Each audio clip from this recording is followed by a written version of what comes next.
राम राम किसान भाइयों, आपका मेरे चैनल पर बहुत बहुत स्वागत है। और जो लोग मेरी वीडियो पहली बार देख रहे हैं वो चैनल को सब्सक्राइब एंड शेयर भी करें। और हम ये ताइवान जायंट किंग और भी वैरायटियों के बारे में जानकारी देते हैं, उनका बीज भी देते हैं।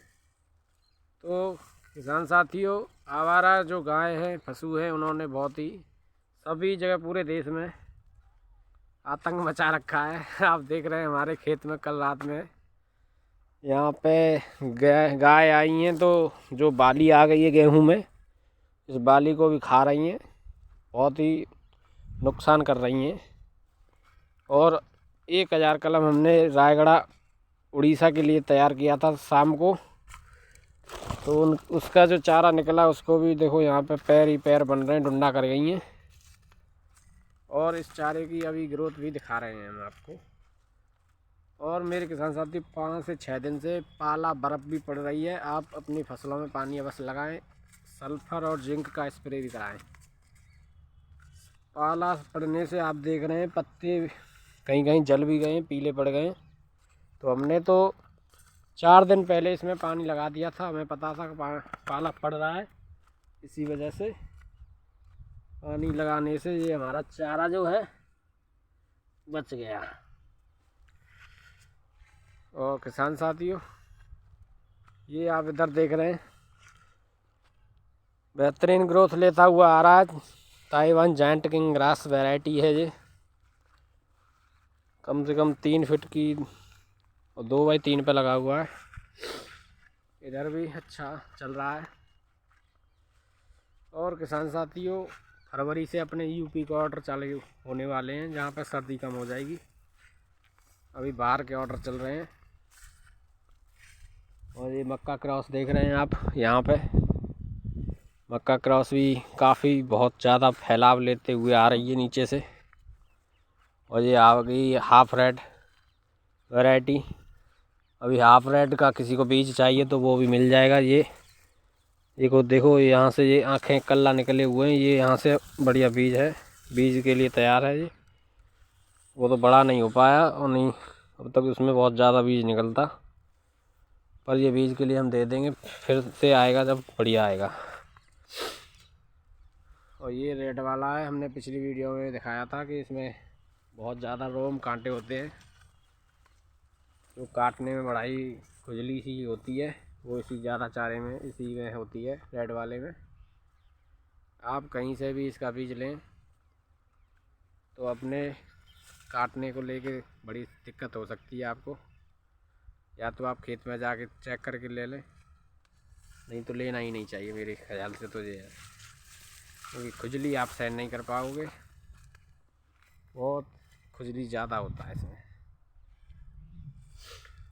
और मेरे किसान साथियों, कोई आप हमारे पास के हैं, आगरा से हैं, तो ये रेड नेपियर का ये जो जड़ें हैं, हम यहाँ से चारा काट रहे हैं, तो ये जड़ कोई भी आगरा के आसपास है तो वो ये फ्री में ले जाए हमसे ढूंढ।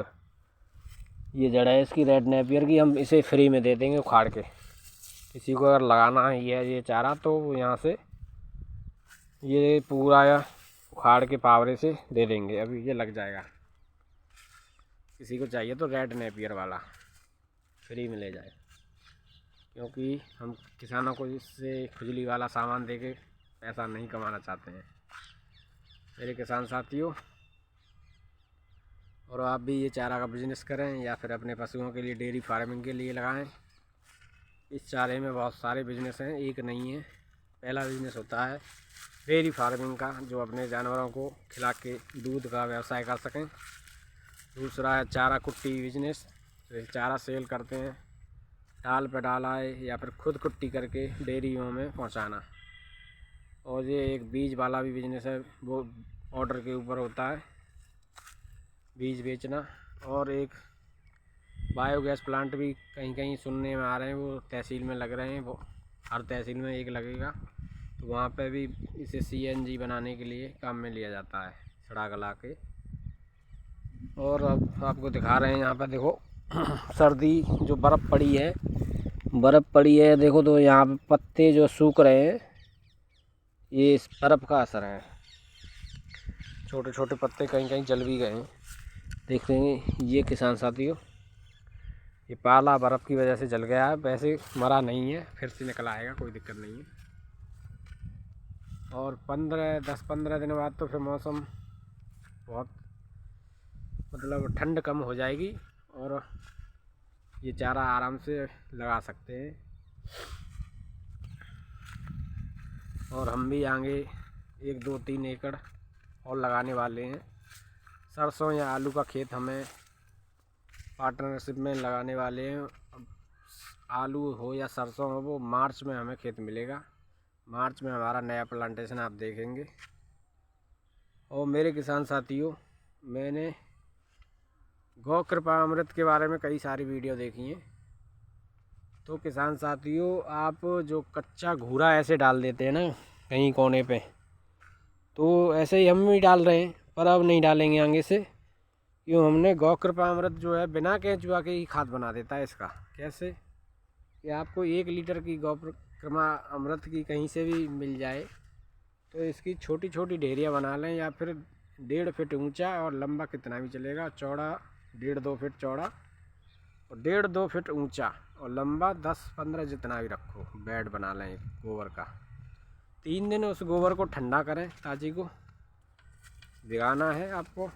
ठंडा होने पर उसमें गौ कृपा अमृत का जो बैक्टीरिया होता है उसे 2 लीटर लस्सी, 2 किलो गुड़ और 200 लीटर पानी में मिला के 5 से 6 दिन उसे चलाना है घड़ी दिशा में। फिर वो बैक्टीरिया 1 लीटर से 200 लीटर बन जाएगा। उस बैक्टीरिया को आपको ये गोबर के बेड में लगाना है। लगाने के बाद इसमें हर हफ्ते आपको एक काट लगानी है, फावड़े से काट लगानी है और फिर 1 हफ्ते में 1 बाल्टी उसमें डाल दें।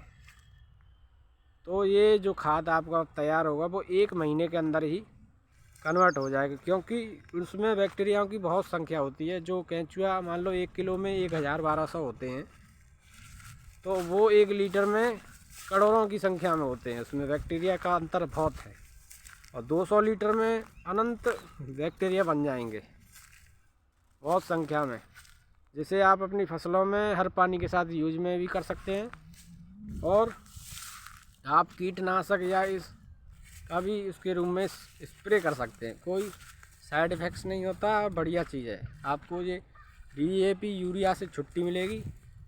इस चीज़ को हम बताने से पहले हम खुद लागू करना चाहते हैं अपने खेत में, तब हम आपको आगे बताएंगे कि आप भी ये इस्तेमाल करें और हम लाभ कमा रहे हैं, तो आप भी। अभी हम तो DAP यूरिया ही इस्तेमाल कर रहे थे, पर अब धीरे धीरे सभी लोग ऑर्गेनिक की तरफ बढ़ रहे हैं, क्योंकि बीमारियां, कैंसर और बहुत सारी बीमारियां रसायन से ही आ रही हैं। किसान साथियों, तो आप भी जीवामृत है, घना अमृत है, वर्मी कंपोस्ट है, जैविक खाद ही अपनाएं। और जैविक खाद ये अपनाएंगे तो हमारे ज़मीन में मित्र जीवाणु की संख्या बढ़ेगी, केंचुआ की संख्या बढ़ेगी, जिससे जो मिट्टी है अभी लोहा हो जाती है वो मुलायम रहेगी, भुरभुरी रहेगी। जो पानी अभी जल्दी जल्दी लगते हैं वो नमी बनी रहेगी, तो पानी भी कम मांगती है। और आप देख रहे हैं सर्दियों में इसमें बाली आ जाती है। ये है हाफ रेड की वैरायटी, इसमें छोटी से में ही बाली आ गई है। और आपको इधर से दिखा रहे हैं, अब ये फुटाव लेके झुंड बनाती हुई आ रही है। पुरानी वाली जो हमारी 1.5 साल पहले लगी हुई थी, काफ़ी फुटाव दिख रहा है आपको किसान साथियों। इसमें बाली नहीं आएगी और ये बहुत ही तंदुरुस्त आएगी। ये जायंट किंग के पौधे हैं। इसमें आपको ये पौधे दिख रहे हैं, ये CO4 के पौधे हैं, बहुत ही पतले कमज़ोर से दिखते हैं। ये CO4 देखो जायंट किंग का कितना फुटाव है और हरापन है, और इसमें CO4 आप देख रहे हैं कितना सर्दी में बिल्कुल ठप हो जाता है। ये वैरायटी नहीं लगानी चाहिए जो सर्दी में पैदावार नहीं देती है। ठीक है जी, देखो खूब बढ़िया घना वो मतलब कई सारे कल्ले लेके आ रही है किसान साथियों। और आप भी givgita.com पे जाएं, जिससे हम भी जुड़ने वाले हैं। गिव गीता मतलब क्या है, गिव गीता एक चैनल भी है यूट्यूब पर, और उसमें भागवत गीता को वीडियो ऑडियो के माध्यम से 13 घंटे का कोर्स बताया गया है। हर सनातनी और हिंदू को गीता का ज्ञान होना चाहिए। जैसे मुस्लिम भाई को कुरान का ज्ञान है, वो टोपी लगाने में शर्म नहीं करते, और ईसाई और जो भी लोग हैं सब अपने अपने, मैं यही कहना चाहता हूँ हर हिंदू को गीता के ज्ञान होना चाहिए। इसके लिए आप यूट्यूब पर गिव गीता चैनल है उसको सब्सक्राइब करें। डॉक्टर वृंदावन चंद्र दास जी बहुत ही अच्छे से उसमें वीडियो ऑडियो के माध्यम से हमें समझाते सिखाते हैं गीता के बारे में। आप जानकारी उसमें लें और अपने जीवन में उसे आजमाएं, कृतार्थ करें। तो आपको ये धन के पीछे, धन कमाना ही लक्ष्य नहीं है मेरे किसान साथियों। धन तो एक ऐसे समझो जैसे हम दिल्ली जा रहे हैं किसी ट्रेन से, तो आपका जो लक्ष्य है वो दिल्ली जाना है, और आपके साथ में मथुरा, बल्लभगढ़, फरीदाबाद वाले यात्री भी मिलेंगे। तो वो अपने अपने स्टेशनों पर उतरेंगे, आपको दिल्ली उतरना है। तो आप ये कहें कि भाई हमारे साथ दिल्ली चलो, तो वो आपके साथ नहीं जाएंगे, क्योंकि उनका लक्ष्य मथुरा है, आपका दिल्ली है। तो इस बात से ये समझे आप कि ये जो स्टेशन है, जो फरीदाबाद या बल्लभगढ़ या मथुरा उतरने वाला व्यक्ति है, वो हमारे परिवार वाले हैं। जैसे माता पिता, भाई बहन, पत्नी, ये सब अपने अपने स्टेशनों पर उतर जाएंगे, और आपको अपने दिल्ली पे ही उतरना है। इनके चक्कर में मतलब आप अपना जीवन बर्बाद ना करें। आप कोई भी काम करें, धन को लक्ष्य न माने कि धन ही आपका लक्ष्य है।